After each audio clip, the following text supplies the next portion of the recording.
সকালবেলা ঢাকের আওয়াজে ঘুমটা ভেঙে গেল। বাইরে এসে দেখি সন্ন্যাসীরা আছো-আছি করতে এসেছে। ছোটবেলায় যখন আমাদের বাড়িতে আছো-আছি করতে আসতো, আমি দাঁড়িয়ে থাকতাম যে আমার নামটা কখন বলবে। যাই হোক, ছোটবেলার কথা বাদ দিয়ে আমি এখনের কাজগুলো করে নিই। স্নান টান করে ঠাকুর ঘরে চলে এলাম। আজকে তো নীলাপতির বিয়ে, বাবাকে তো সুন্দরভাবে সাজাতে হবে। তোমরা নীলষষ্ঠী করছো তো? অপরাজিতা ফুল, সাদা ফুল, বেলপাতা, ধুদ্র ফুল দিয়ে সুন্দর করে বাবাকে সাজিয়ে দিলাম। সবাই কমেন্ট করে জানিও বাবাকে কেমন লাগছে। চন্দনও পরিয়ে দিলাম, কিন্তু এখনো বাবার সাজ কমপ্লিট হয়নি। আজকে আমাদের কাছে অনেক জবা ফুল ফুটেছে। এতদিন বাড়িতে ছিলাম না, মায়ের পুজো করার জন্য মনটা ছটফট করছিল, মাকে সাজাতে পারছিলাম না। আজকে মাকে মন ভরে সাজাবো জবা ফুল দিয়ে।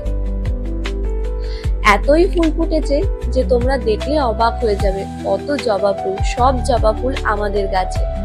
মায়ের চরণে জবা ফুল দিতে যে কি শান্তি, সেটা যারা দেয় তারাই একমাত্র জানে।